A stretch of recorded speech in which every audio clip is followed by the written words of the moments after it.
Welcome back, UFC fans. It's time! 6 long weeks without organized violence in the octagon, and we are back with UFC 324. We have Paddy the Baddy taking on Justin the Highlight Gaethje at UFC 324. This card is stacked, packed, and loaded with absolute bangers. We're gonna be predicting every fight from Ty Miller and Adam Fuggett all the way to Paddy the Baddy and Justin Gaethje.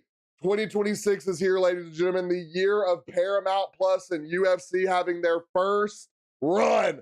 I think it's going to be great. I think it's going to be amazing. As long as the streaming services don't absolutely flop like Netflix did with Jake Paul and who was it? Lord, what was his name? Iron Mike Tyson. So as long as we get better production out of Paramount than we did out of Netflix on that one, I'm going to be excited. I'm happy. Organized violence in an octagon is back, and Daddy Dana and the boys put together an absolute banger for us. And not only an absolute banger this week, there's an absolute banger next week. Obviously, we're starting 0 and 0. If you want to keep up with your predictions, drop them down in the comments, and we'll, oh my God, there's hair everywhere, chat.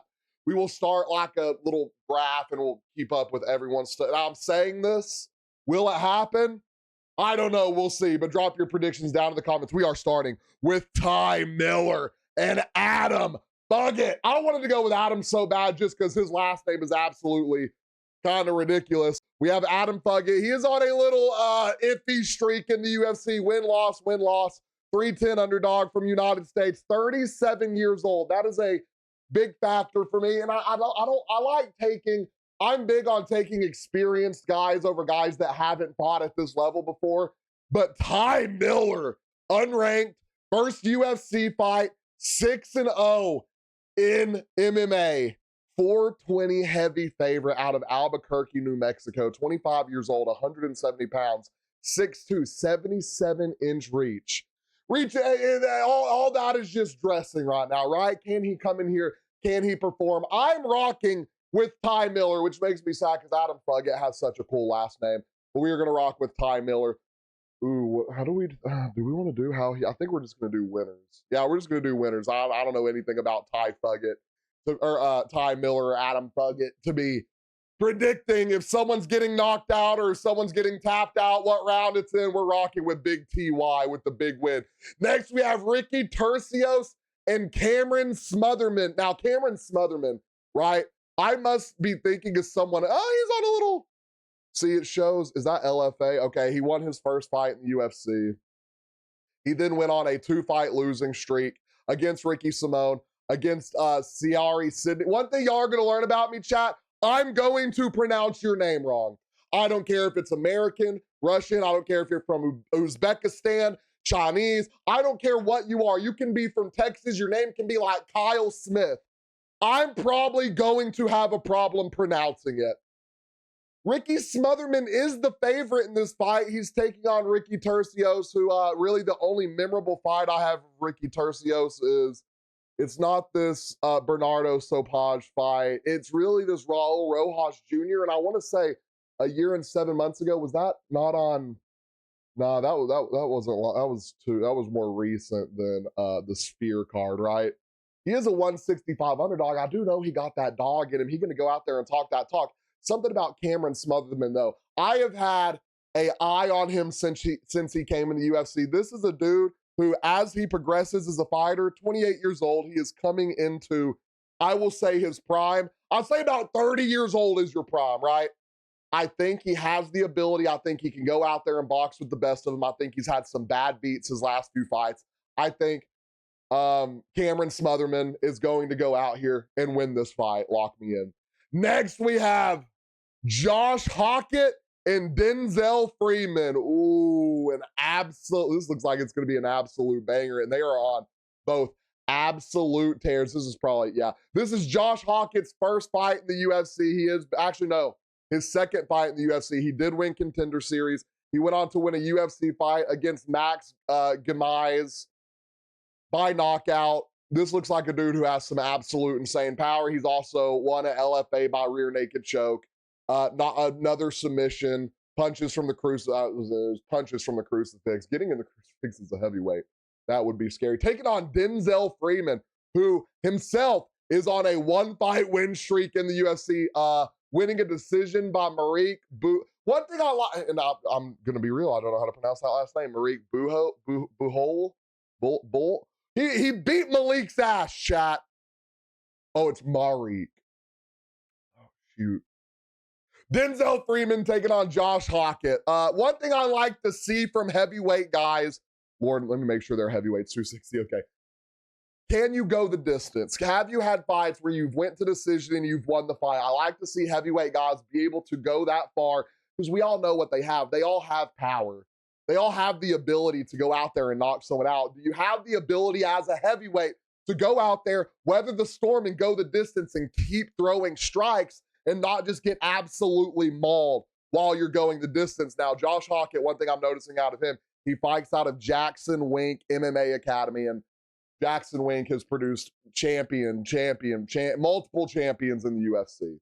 So I'm going to be honest, I'm rocking with Josh Hockett out of this one. Coaching does matter. Coaching absolutely matters. Who you surround yourself with in your camp absolutely matters. Josh Hockett has the power. Are we going to see if he has the cardio? We might not have to see if he has the cardio. 28 years old, coming into his prime, fighting a 34-year-old Denzel Freeman. The older guys have more experience, but is the cardio going to be there? Are they going to be able to weather the storm of the younger guys who are really just now getting their grown men strength? A heavyweight guy who's gone out here, he's won by knockout. He's won by submission. He's won by dominant position in a crucifix, knocking someone out. He's knocked someone out with the bows, right? I mean, this man is just starching person after person after person after person. I'm rocking Josh Hockett with the win.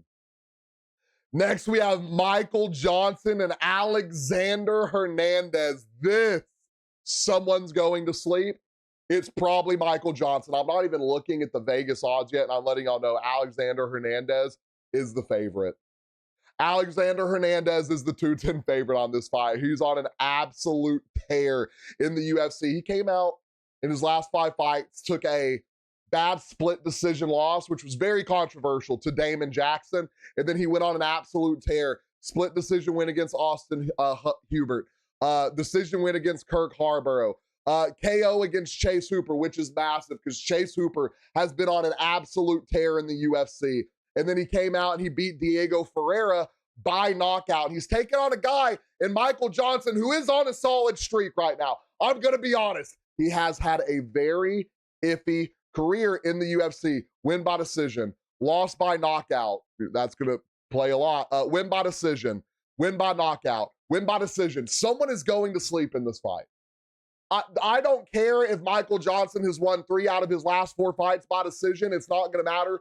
Someone is going to sleep. Michael Johnson still possesses the dynamite in his hands to put Alexander Hernandez to sleep. We know Alexander, the great ape, Hernandez, poses the dynamite in his hands as well. 33 years old to 39-year-old Michael Johnson. We've seen guys this old come out and make a run.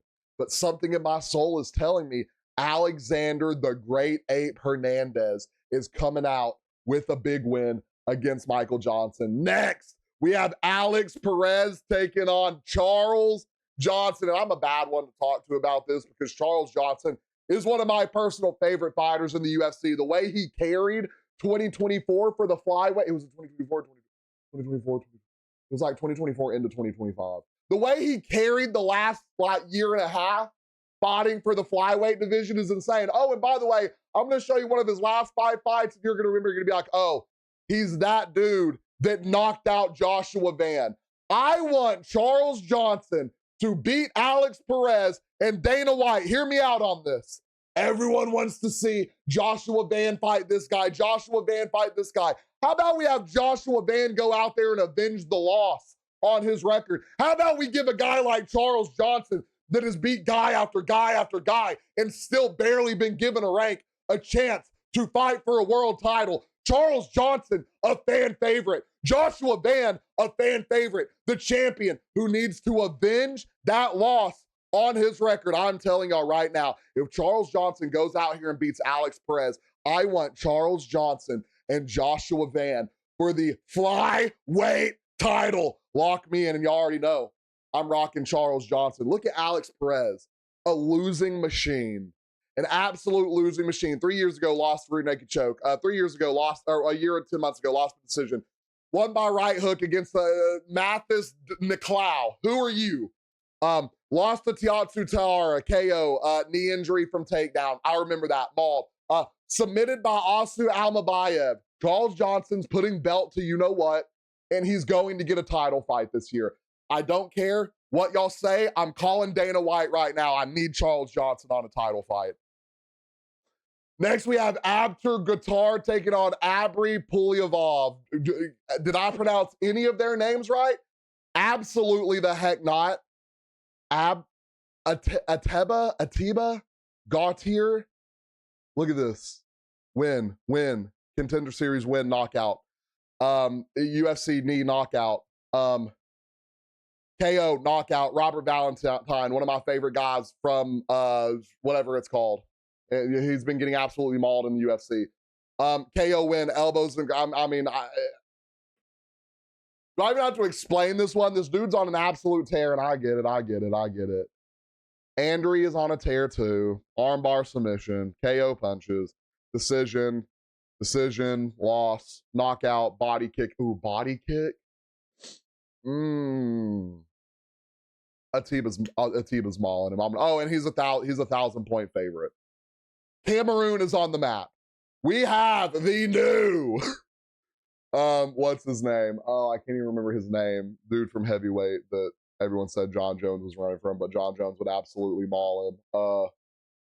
Whatever, he's over at PFL, not doing anything for the organization. Next, we have Umar Nurmagomedov taking Davidson Figueiredo. Umar and Davison are on runs for the title right now. Umar really needs to get this win. And it's going to be interesting. Whoever wins this, are they going to have a fight with the winner of Sean O'Malley, Song Yadong? Does the winner of Sean O'Malley, Song Yadong get a title fight? How long is Merab going to be out? There's a lot of moving pieces in this division.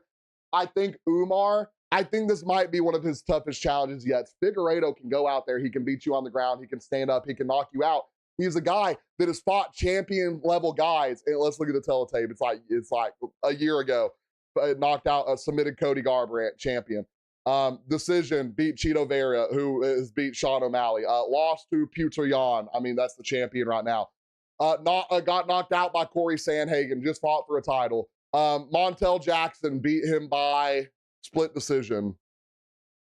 I'm not gonna lie, reading all that just made me go Umar Nurmagomedov. Like, I thought that was a lot more impressive. Umar beat Renoy Barcelos, knockout. Bezkal Almabekev, decision. Corey Sandhagen, decision. Lost to Merab by decision. Beat Mario Batista by decision. Mario Batista's a dog. I'm gonna be real with y'all. Mario Batista's a dog. Neither one of those last 5 fights are really impressive to me. What really is impressive to me is Umar's gonna have Khabib in his corner. So that's all that needs to be said about that. Umar Nurmagomedov with a win. Next, we have Arnold Allen and Gene Silva. This right here is going to be an absolute war, because if Arnold Allen comes out like the Arnold Allen we've seen, who is willing to put his career on the line and just throw bomb after bomb after bomb after bomb, and he's a dog on the ground.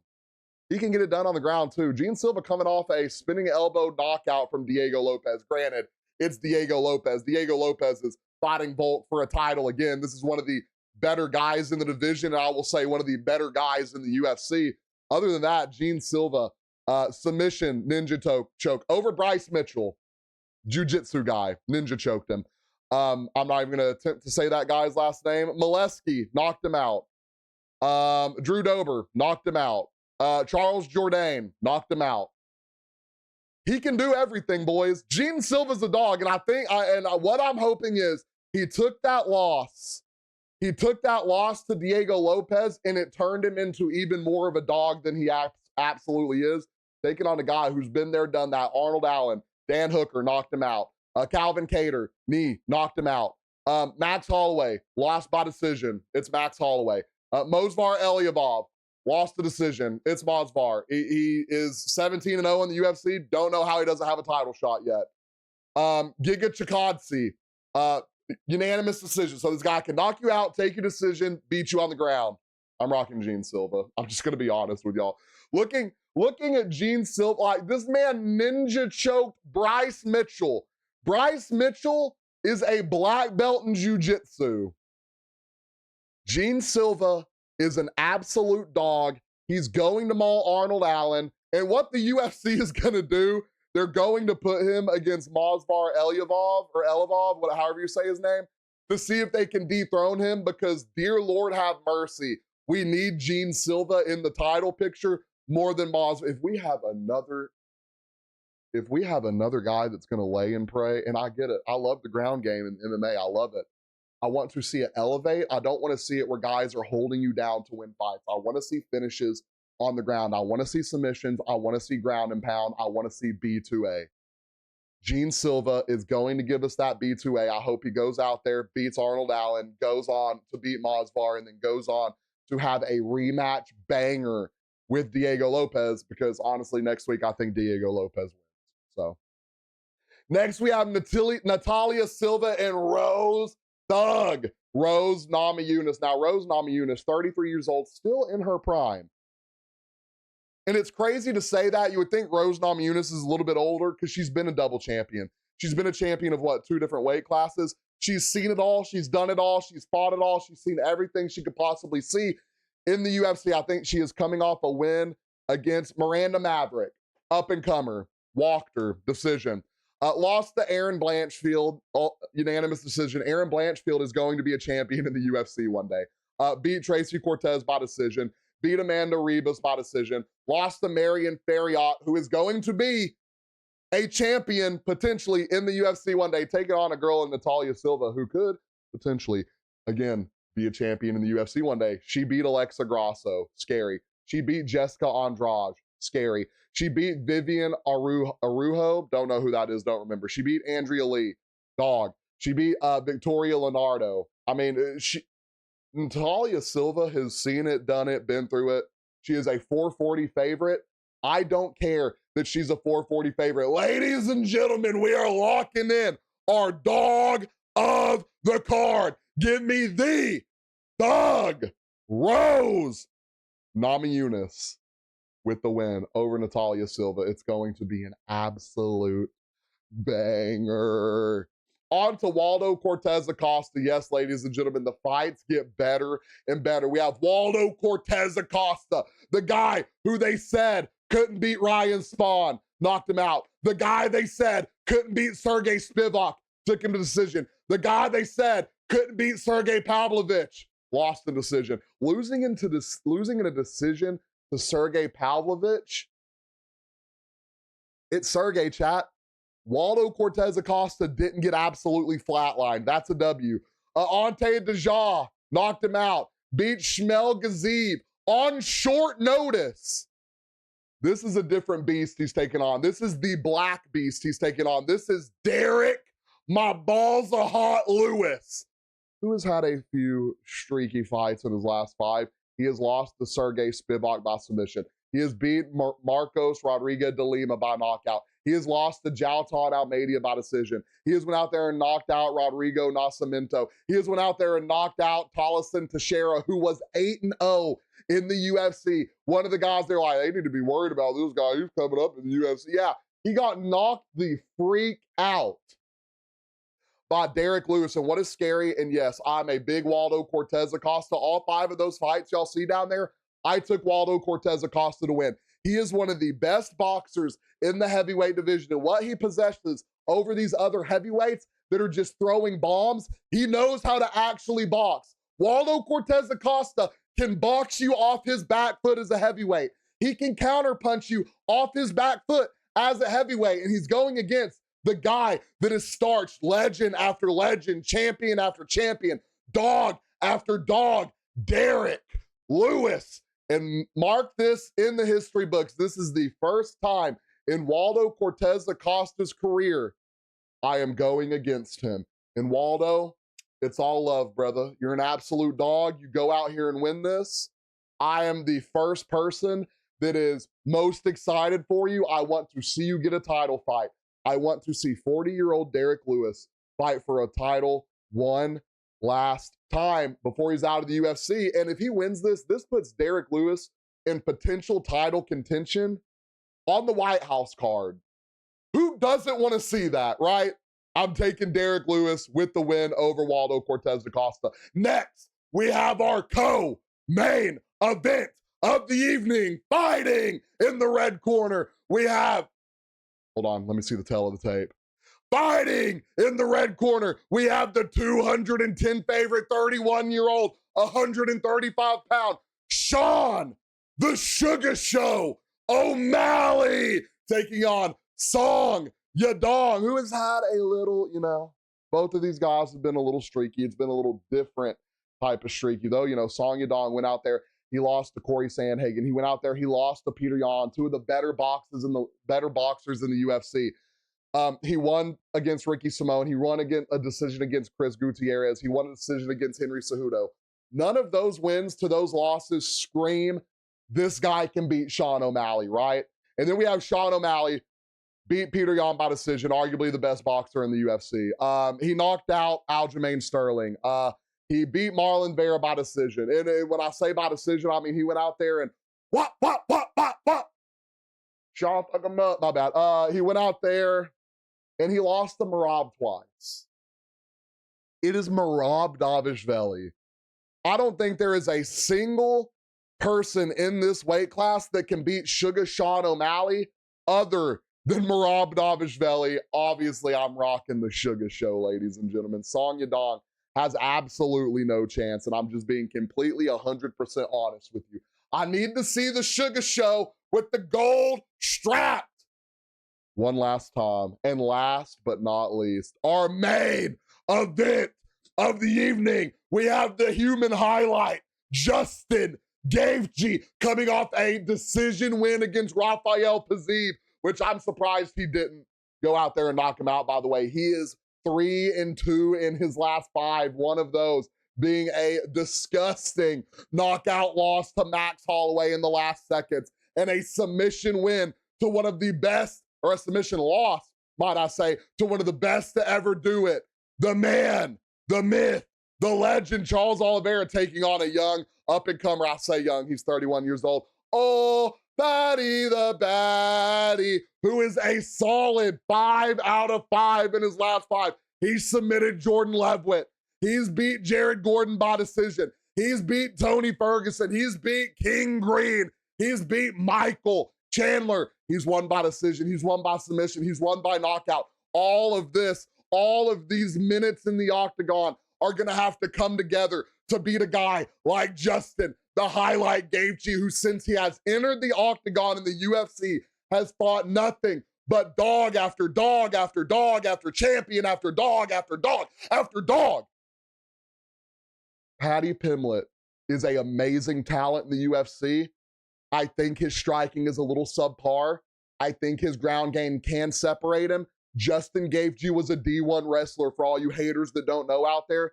Justin the highlight Gaethje will be fighting on that White House card, fighting Ilia Topuria for the championship. And we are going to see an American's hand get raised, because this is the one guy in the division that I think can go out there and beat Ilia Topuria. Ladies and gentlemen, that's our UFC 324 picks, predictions, and upsets. What I need y'all to do down in the comments, let me know your lock of the card and your upset of the card. I'm gonna say our lock of the card is, I'm going Abtir Gutierrez as our lock of the card, and our upset of the card, y'all know I'm going Thug Rose Namajunas with the win. That's UFC 324, ladies and gentlemen. If you think I'm right, if you think I'm wrong, let us know down in the comments. Don't forget, like and follow.